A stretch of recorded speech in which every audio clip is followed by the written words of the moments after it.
back. We're still with our aspiring candidate for the position of Prime Minister. I'll allow him to introduce himself. Thank you very much, sir.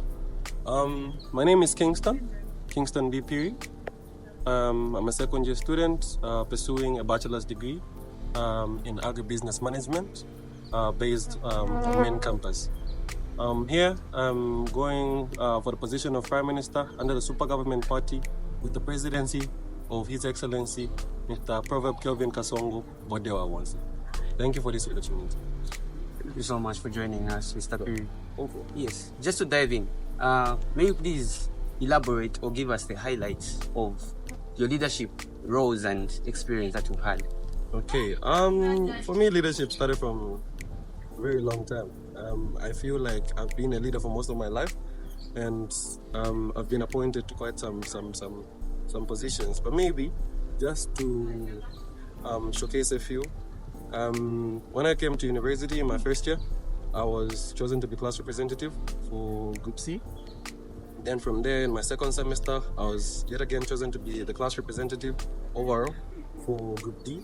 Until eventually, in my second year, I was among the people that were selected to serve under the committee of the Minister of Education and Academic Affairs, Mr. John. Yeah, and then, of course, leading on, I started working with Higher Education Office until eventually now I am currently the ambassador on behalf of Hillsby to Mulungushi University main campus.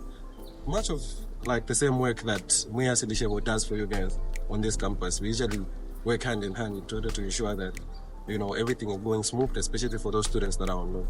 Yeah. Oh, interesting.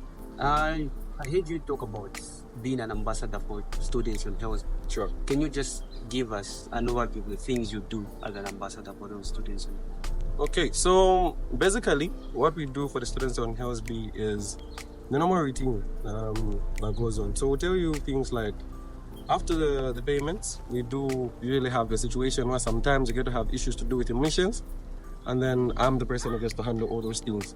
And then sometimes you get to look at a situation where we're going to have bounced payments and the like. So we also get to talk to banks to see where the problem is, why are our students facing such challenges, and how best can we help them. Other than just that, we also get to talk to Hillsby every time after every screening process. We go to them, we talk to them, just to get a feel of what the ground is really like, to communicate the issues that some of our students are facing, and also to improve upon the system. Currently, we're looking at a situation where most of our students have been complaining about the issue of them lining up continuously. This issue leads them to missing classes, missing quizzes, and missing tests, which has been quite a problem. It's been cumbersome for them to endure, especially that they get to spend long hours in the sun, and sometimes you're not guaranteed that a student will actually manage to get screened on the first day. So after getting this information with the students, we went and sat down with the Higher Education Office team, and we started evaluating and discussing ways in which maybe we can help to improve this process. And so far we've discussed to say maybe we can have a situation where we open up a portal for each and every student that is on higher education, of course being run by the ICT team by the Higher Education Office. On this portal, you have all your information available, similar to how we use Edro and Moodle. Yeah, we have a portal just like this one for the students on higher education, and then you have all your information uploaded there. Any changes that will be made will be uploaded again continuously, and all you have to do as a student is just check continuously to see, okay, are things working out well or are things working out bad. You'll be required to submit all your documents there, especially the results for each semester. The system will automatically keep on uploading, of course, with consultation from our full ICT team and the Office of the Deputy Registrar and other academic affairs affiliates, just like that. We feel that this new system will at least alleviate the issue where our students get to spend long hours in queues and get to miss classes.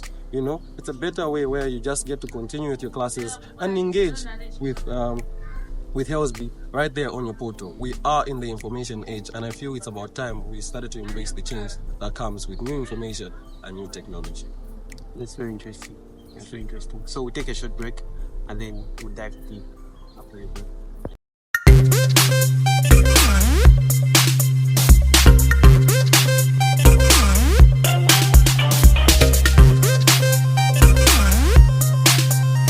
Welcome back. We're still with our aspiring candidate, Mr. Kingston. Mr. Kingston, why do you think students should vote for you? Well, as a party, as Super Government Party, we have quite a number of ideals that we'd like to share with you. Of course, one of them, those ideals relating directly to the matter that has to do with the chemical distribution that we have at this campus. Throughout our talk with the students, we've had quite an interaction yesterday and of course today throughout this morning. And one of the issues that we got to discover is there's an issue where we don't have reagents by the labs there. And this has really hindered especially the pharmacy students, those that are doing medicine, second years, in order to proceed with their labs. We do understand to say this is quite an issue. Of course, not being the biggest, but one of the ways in which we plan to bring about this solution is as we head back, we would like to visit the nitrogen chemicals of Zambia and engage them on matters of social corporate responsibility. So social corporate responsibility is just a situation where an entity gets to give back to the community, and how best to give back to students, because these guys will be giving back to people who are future leaders and people that will actually might actually be working for them as future chemists, as future pharmacists. You understand? And so we want to engage them on that level. That, of course, not being the biggest issue, we also want to look at the issue of why people have been complaining, especially as far as being neglected is concerned. You know, my leader, we've had situations where this university has felt as if maybe the other union or the union leaders that it has put in the representation cycle has neglected them. And the issue that has come out from this is because of the information barrier. You know, the situation where information that is trending on this campus is not being communicated properly. I feel like if we had a situation where we had a minister here and positions here that could help, especially with the transparency levels, as well as to communicate information properly and send it to main campus, we would have a situation where it would help us. So at this level, we're coming in with a partnership that we'd like to offer to this campus in whichever way possible. Currently, we're talking about a situation where we want to extend, or rather add on to the positions that are here on this campus. That's one ideal. This ideal will bring about an issue where at least it's not one person that's working towards the entire 2,000 students that are actually here, because it's becoming really cumbersome, and to a great extent there's no transparency that is existing, because this person gets to rule like as if they're king. But then if you have two people at least, or even an SRC and other extended positions, you see a situation where at the same time they get to provide each other with what? Checks and balances. Also, we want a situation where as Prime Minister, I want to be visiting this campus frequently. Not just visiting for the sake of leisure because it's something against my visa, but for the situation where we come to work as ministers, not just one minister, but myself and my entire cabinet, including the president and the dean of students, will be having routine checkup in this campus, because to a very, very great extent, I also feel this campus has been neglected, especially when it comes to the distribution of funding. My good sir, we have situations where main campus gets to receive quite a large sum of money, and that large sum of money that it receives most of the time is not equally distributed to this place. Why? Because some of the issues that you guys face are not known, are not known. The same issue that I spoke about today with reagents, this is not something that management can go to do. And of course, if they know this matter already, this is something that they require the union to still go sit down and talk to them about. No one has tackled this issue with them, and we didn't know. This is something we came and found out from here. And of course, as a promise, this is something I plan to go sit down with the deputy registrar to talk to him over the matters that you guys are facing here, especially in as far as chemicals are concerned, because this is something that is required. This is something that is needed, and not just the one in the student course. Other than that, we're looking at situations where, as leaders, we come here with so many promises, maybe even bigger than we can afford. Imagine a situation where a leader is telling you, I want to buy you a Marco Polo. Of course, we're talking about close to $1 million. In fact, if not $1 million plus, when you're buying a Marco Polo. In reality, when you check out the union coffers, I don't think we get to have that much money. You understand? So we are looking at a situation where we want to bring in a situation where we get to cover for the students, we get to work for the students, and focus on the needs of the students that are currently trending on the ground. A work-focused kind of government is what we plan to implement for me and my people. And this will actually allow us to make our promises to the people and our work ethics and plans to be more focused on practicality. You understand? Things that can actually be achieved, things that can be quantified, and not just making vague promises. I had the privilege to attend the debate yesterday, and one of the issues that I heard was this one person, this candidate actually, with respect, referring to a situation where they're telling people to say, you people will be writing exams at 0 threshold. My boss, this is an institution. And in as much as there is a government hand, it also has its own things that it has to supply from the private part of things. It has to buy and sustain us. Even the exams that we get to write, of course, these are things that people need to buy materials, people need to buy paper, people need to buy printers, and the like. So how does a business run on zero exactly? These guys are also not running a charitable organization. But at the same time, we do understand that students have what? Have needs. And that is why, as a incoming union, we've decided to say we're not going to be spending our money on shows anymore. We want our shows to be sponsored by outside traders. We're talking about a situation where we've already started engaging companies such as Trade Kings, where we're having contracts with them that will allow them to get to sponsor. All right, because at the same time, like I made mention, we're talking about 2,000 students on this campus only. All right, 2,000 students. We're looking at a situation where these students get to buy products that are Trade Kings made. You, my good sir, if we enter a room, I'm sure we'll get to find 3, 4, 5 products that are from Trade Kings. And who can actually say at this point to say that we don't use Trade Kings products at all? You get what I mean? So, Trade Kings, from that perspective, will look at this place as an open market for the people to actually, for them to come and engage in. And all we are bargaining for is a situation where they come and sponsor the show for us. Because as they are coming in, it's a matter of what advertising, what are you offering to the students, these students that are going to buy things from here and everything. Other than that, we're looking to do business with you guys. But we do understand that other than doing to do with studies and school, people do engage in businesses. And the Higher Education Act, of course, does not allow students to trade, but it does allow the union to what? To trade. So if we can partner up with some of these things, with some of these students that are actually doing businesses, we can give them access to these companies that are willing to sell us things at factory prices. Meaning that when they come back and trade with you guys, they'll be trading things at what? At reduced prices, maybe even wholesale prices. You understand what I mean? It means that some of you will actually be able, not just some of you, but almost all the students. I do understand that the biggest populace at Livingston campus is those guys that are actually on higher education. And the money that they receive is not actually enough. So if we look at a situation where we get to do this for them, it will really, really take off a huge load from them. Not only a huge load, but it will also help them save up. And at the same time, the students that are going to partner with are also going to be making something while concentrating on their studies. Why? Because the union is at liberty to hire someone to be operating. You understand? To be operating and selling these things outside to the people. And at the end of the day, all you can do is what? Gain your money. We are trying to help. Okay?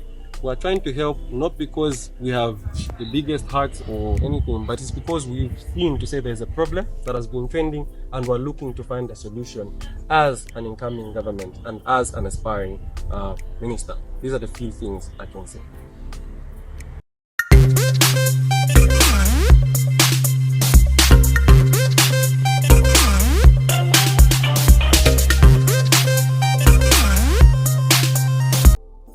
Welcome back. Mr. Kingston, what do you think sets you apart from these remaining candidates? You as a person and not as a political party. Okay, so not speaking from political grounds, but speaking from a situation of just being an individual, I feel I am a person that has the heart for the people. You know, we've had situations where class representatives, for example, these people are not recognized. Okay, they're not given anything extra, but they get to do a whole lot of workload. You know, and sometimes even the harsh reactions that come from the end of their duties, maybe from the lecturers or from the students, actually falls entirely on them, and no one pays them anything. But I'm one person who's been that before. I've been a class representative not just once but twice. All right. Following up from that, I've worked with students on a continuous basis, and there's no benefits that is attached to that, other than the fact that I'm helping what? I'm helping students. So at the end of the day, it all comes down to what a leader is. I feel a leader is a person that represents the interest of the people. And that is why I didn't come here with a large manifesto to come and give you promises of what can and what could be. But I decided to come down here and listen to the students themselves. Let me see what it is that is the problem. And let's see how we, working together with the faculty, can come up with solutions that can be long lasting. I feel that's one thing that sets me apart from my other candidates.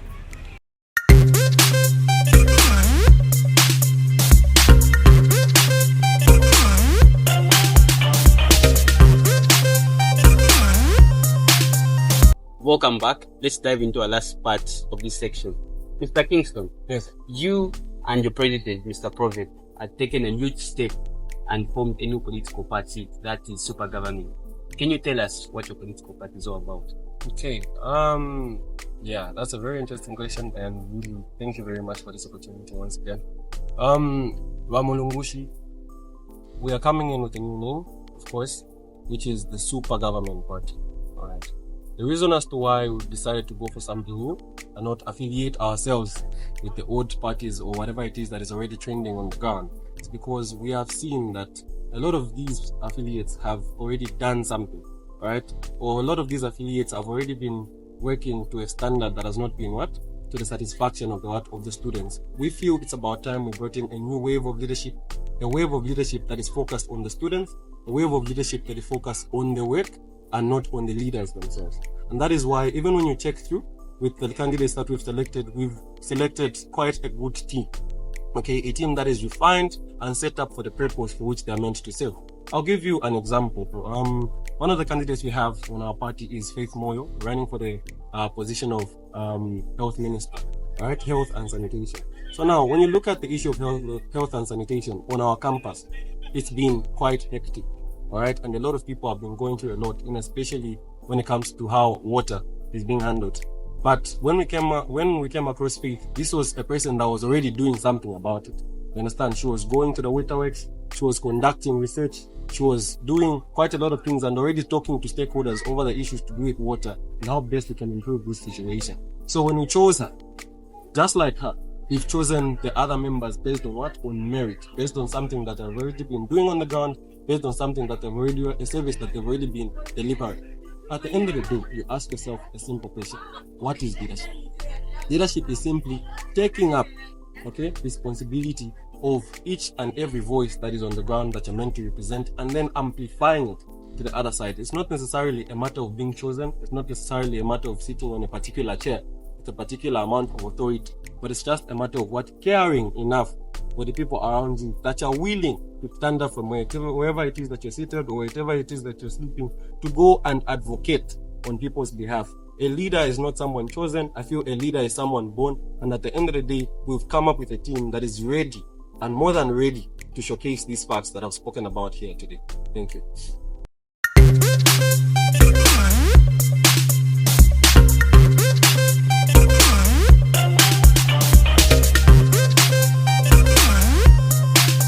Welcome back. Mr. Phiri, here is culture that we give you a bonus question. Thank you. Yes, feel free. So let's assume that your president doesn't make it and another president from a different political party wins this election. How are you willing to collaborate with this new president that is not from your political party?